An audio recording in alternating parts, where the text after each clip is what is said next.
95% of our decisions are made by how you feel in the moment. And that is the problem. Do you feel like getting up? No. Do you feel like making that cold call? No, you don't. Do you feel like doing that third set of reps? No, you don't. We make decisions based on our feelings, and that is robbing you of joy and opportunity. So the core difference in people is, how do you produce certainty when the world isn't giving it to you? You go out and you try, in your case, you're 100,000 in debt and nothing's working. How do you keep yourself going? The way you did it, the way I did it, the way you're doing it, we may not have done it consciously, is we didn't change our potential. That was there. And it wasn't even taking more action. Taking more action with a belief it's not going to work, it's not going to change anything. We got results in our head that made us feel certain as if it had already happened. I need you to evaluate yourself and ask yourself the question, how are you wired? When you have a trial or a tribulation, how are you wired? When you hear the word no, does it break you? I'm wired differently. I get excited about no. I love no. I love it. It turns me on. No, Eric, I'll be back. I'll be back. I'll be stronger when I come back. If you get yourself in a state of certainty that this is going to work, I'm going to find a way, and if this doesn't work, I will make the way, then you tap a lot more potential. And when you're certain in your potential, you take massive action. When you take massive action, you really believe in something, you get great results. When you get great results, your brain goes, see, I told you I was a stud. I told you this thing would work out. Now you're even stronger. You tap more potential, take greater action, greater results. Sometimes you just have to move, do something, learn something new. Write down what you need to do in order to make a better life for yourself, and be brave enough to do those things. When you go out there, I need you to have that dog.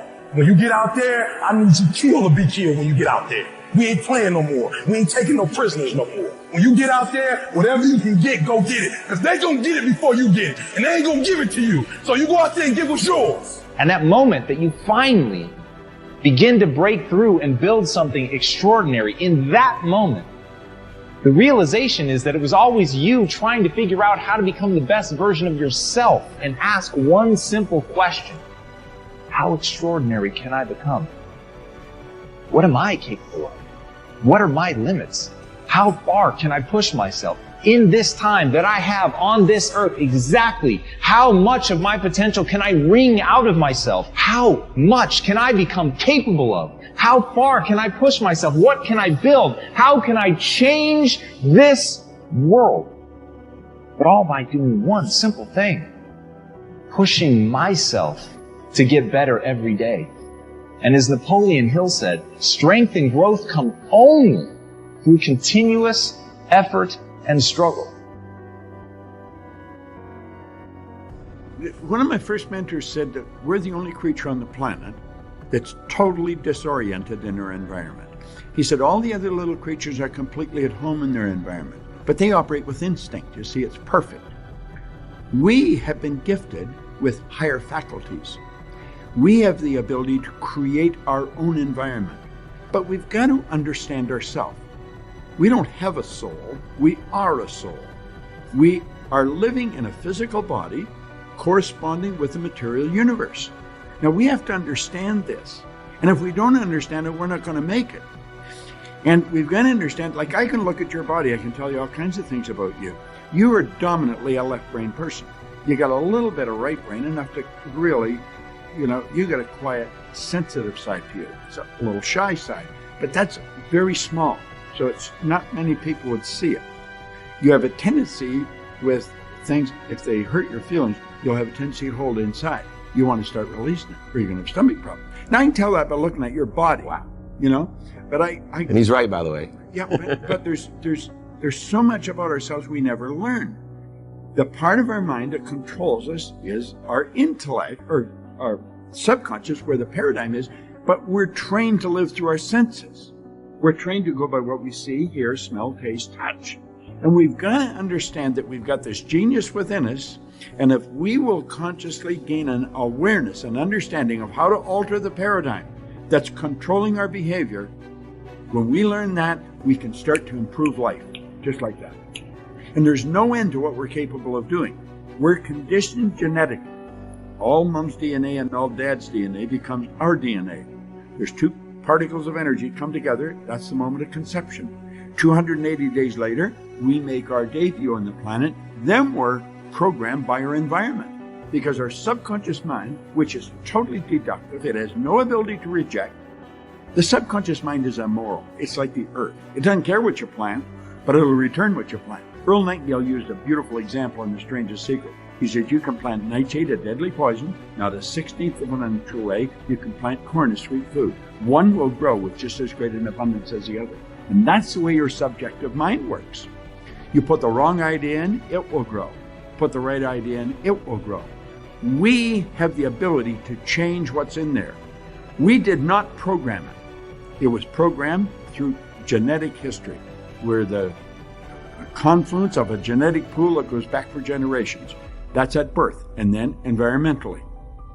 And we have the ability to alter all that. Up until around 4 or 5, we're being programmed by our environment. Prior to that, it's genetic.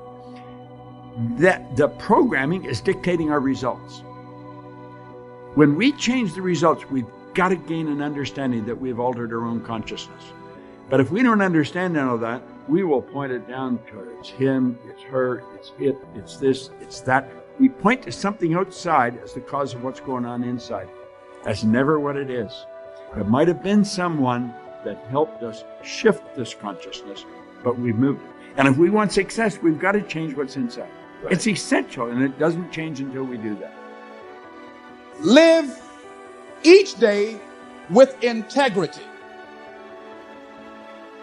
Don't try and get over in life. Don't try and cheat. See, a lot of people like to try and cheat. I was with a friend of mine, and we went into a service station to get some gas. They gave me back too much change. I discovered it down the road, and I was turning around going back. Guy said, "You're a fool." Hey, man, what when they don't give people enough change? You think they flag the people down? I said, I'm not responsible for them. I'm responsible for me. I went back and I told the guy, "Excuse me, sir, you gave me a $20 bill too much." I gave it to the guy just took it and walked away, didn't say thank you. The guy in the car laughed, said, "I told you, you fool." I'd have kept that. I said, I'm not responsible for his attitude. I don't care, knowing that he would not say thank you. I would still give it back to him. Because my image of myself says, hey, you don't take something that doesn't belong to you. That's the way my mother raised me. Don't try and cheat. Say, well, this little bit won't count. Everything counts. A friend of mine was on welfare after going through a bad experience. Someone, I think she and her husband became ill. They couldn't work for a while, and they went on welfare. After they both became physically well, he said, look here, we don't ever have to go back to work. We're making more money on welfare than we made when we were working, with all the Medicaid benefits and all of the food stamps and everything. She said, no. She said, we are not going to accept the checks anymore. He said, I'm not going to work. Now, you can go to work if you want to. She went down to the welfare department and said, don't send any more checks to my house. Lady said, excuse me? She said, now, I've been working here 25 years. No one has ever come in here and said, don't send any more checks in. Are you sure you're all right? Yes, I am.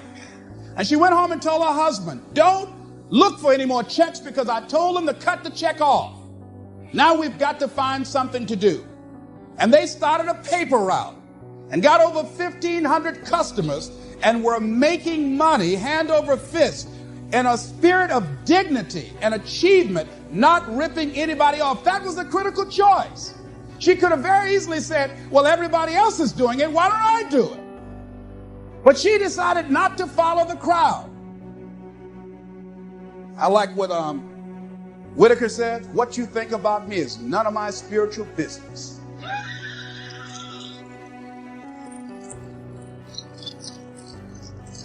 So when you are keeping integrity with yourself, you know that's going to bring you under a lot of pressure.